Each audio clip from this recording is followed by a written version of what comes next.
Good afternoon, everyone. This is Miss Freeland with your science lesson for today. Today, we are focusing and continuing our conversation on energy.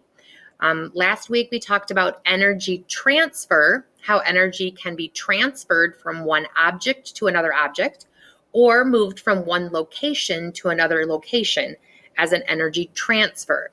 Today, our conversation is going to take us into energy transformations, where the energy is transformed into another form of energy. You're going to need today your science spiral, pencil, glue, and scissors, as well as 2 pages from your science folder. Chapter 4, Energy Transformation, activity number 2, and Chapter 4, Energy Transformation, the mini assessment. You will have a small, short assignment to do at the end of the lesson.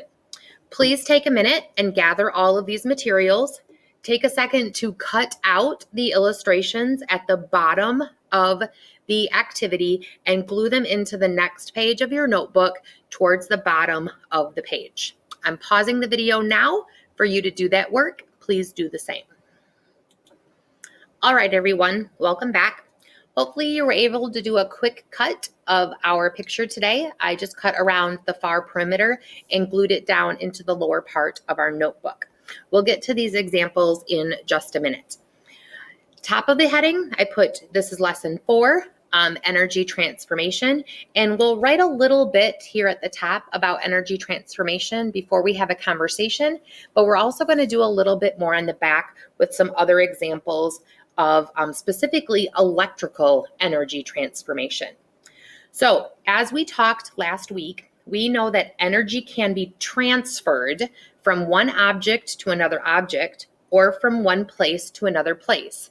That's referred, as I said, as an energy transfer. We also can have what we refer to as an energy transformation. This is where energy is converted from one form of energy into another form.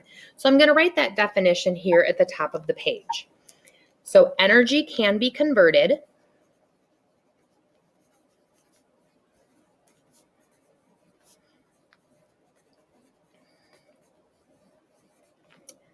from one form of energy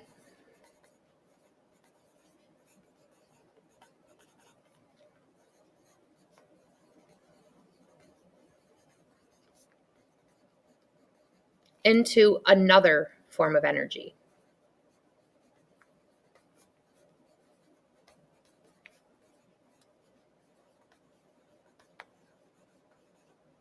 And we call this an energy transformation. Now, a couple notes. During an energy transformation, energy is not created and energy is not destroyed. It is simply transformed into another form of energy. So I want to kind of make that note because it's kind of hard for us to simply understand that energy that may start as mechanical energy and say you have, 10 pounds, if you will, of mechanical energy, it's going to change into 10 pounds of electrical energy. We don't lose anything during that transformation. So during, and I'm going to call it an ET, if you don't mind, an energy transformation. Energy is not created. We don't get more energy or destroyed. We do not lose any of the energy. It's simply transformed into the other form. And I'll write that in there. It is transformed. Maybe we'll use the word completely, meaning all of it gets transformed. So looking at the bottom of the page, they give us just some really quick, really simple examples to try to help us wrap our brains around this kind of quick concept.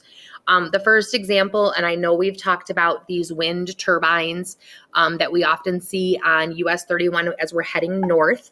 So I'm just going to do a couple quick labels. We have wind turbines. Okay, and as the turbine spins using wind, we'll talk about that form of energy.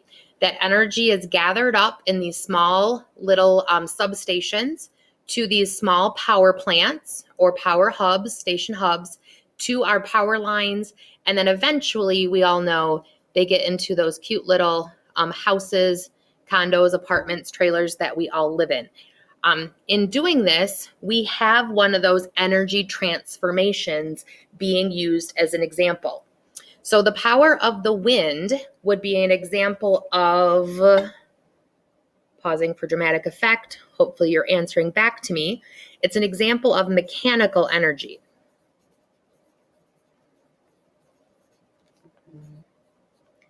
That mechanical energy from the movement of the wind, that wind turbine harvests this energy, it collects all of this energy, and then transforms it through an energy transformation into electrical energy that we can use in our homes, in our schools, and in our businesses or other locations where that electricity is needed. So this is an example of energy transformation, taking mechanical energy from the wind and transforming it into electrical energy that can be used somewhere else. Another example would be the food that we eat to move and grow. Now, while this meal here is not the example of some healthy eating habits that we've been talking about with nutrition and the human body, it is an example of food that we might eat and put into our digestive system that needs to be converted into some form of energy for us to move and grow and do the things that we love to do. So this food getting into our bodies and into our digestive system is an example of, that's right, chemical energy. Okay, we're using all those great gastric juices, those digestive juices to break those foods down into their molecular structure.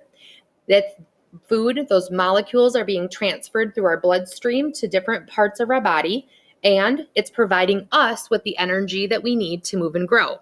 That chemical energy is being transformed into, you guessed it, mechanical energy. Okay, so another kind of simple, quick example of how the human body has to use the food that we eat, particularly those healthy foods, to transform into the mechanical energy to allow our bodies to do the things that we do each and every day. Sliding up and continuing the examples that are shown here on the page, we have a bouncing ball that might produce sound. I know that my roommate cannot stand it when I am watching the Michigan State Spartans play basketball on the television, because all she hears is the dribbling of the ball and the squeaking of the players' shoes on the courts. So usually when I'm watching basketball on television, she kind of goes to a different room and watches something completely different on television. But all of our sports have the tendency to have one form of energy being transformed into another form through sound. It's the crack of a bat when we think about baseball. It is the thwack of a golf club on that golf ball. We hear some of that energy not just being transferred to the other object, but some of that energy being transformed into another form of energy. So what does the energy start out as? Yep, you guessed it, another form of mechanical energy. And while some of that mechanical energy is used to get that ball bouncing again, another portion of that mechanical energy is transformed and it produces some sound energy. And we actually hear the bouncing of that ball. We hear the thwack of the golf club against the golf ball, or we hear the crack of a baseball bat against a well-hit baseball. Sometimes even just the swinging of a baseball bat produces a sound, and you might call it, he just whiffed at that pitch. So continuing on to our last example, we have cars burn gas to power its motion. So we use the burning of gasoline to power our cars, trucks, our buses, our boats into some form of motion. So like the example above with the hamburger being eaten, for us to move and grow, we have to put gasoline into our cars to get chemical energy, all fired up and moving, and being transformed into some form of motion using mechanical energy. I don't know about you, but when my car runs out of gas, I'm not going anywhere because I've lost all mechanical energy. I need that mechanical energy, and I fill up to get myself from place to place. So the examples we have here do deal with some of the more common types of energy transformation, from mechanical to electrical, mechanical to sound, or our chemical examples to mechanical examples. The one example that isn't here, isn't listed here because it's really probably the most common example of an energy transformation that we use and we deal with all day, every day, in our homes, in our classrooms, even in our cars. So I'm going to take a second. If you need to pause the video to kind of get caught up with me, please do so. But I'm going to take this and I'm just going to turn the page. Don't have a lot to write, a lot to add, but I did run out of room here on the front side of my worksheet. So turning the page to the back, zooming in a little bit so you can see that top. The one that is the most common form of an energy transformation would be when electrical energy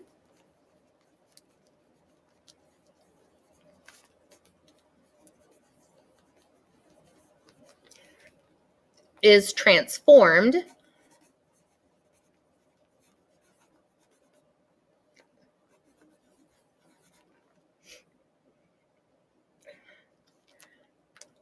using home, or we could even say school, appliances or devices.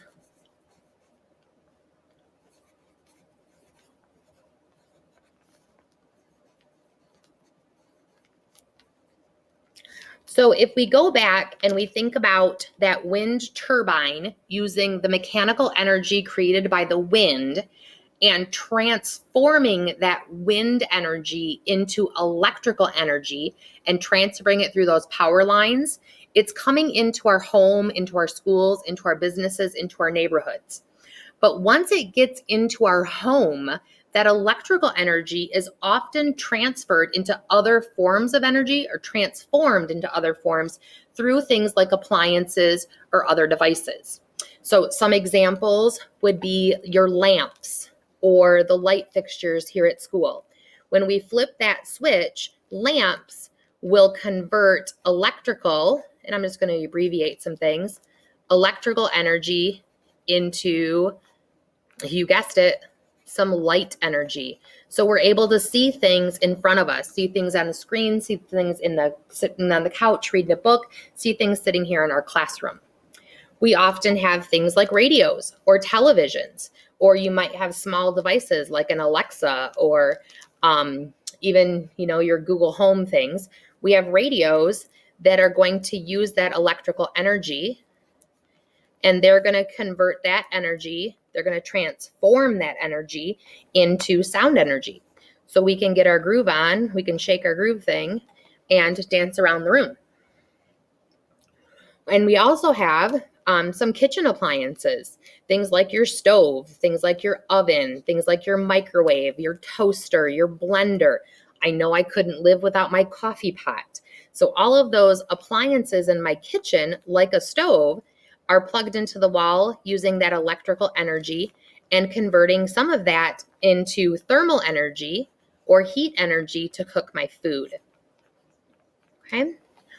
So electrical energy and the electrical energy transformations are often very familiar to us because they do happen a lot. They are in all of our homes and they are used quite often. So That concludes kind of the instruction that I had for you today on energy transformation. Hopefully you were able to follow along, you were able to answer along with me, and now you can use your notes or the additional video that I did share with you to answer the 5 questions you have here on your worksheet. We know that 3 of them are multiple choice. Please take your time and choose the best answer. Go back into your notes, read those questions again, think about those answers because one of them can be very tricky. In questions 4 and 5, we have some just short answers.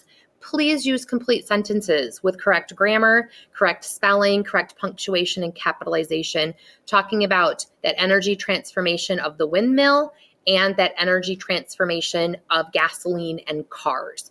So just kind of do your best to explain both of those in your own words as I explained them to you in the video.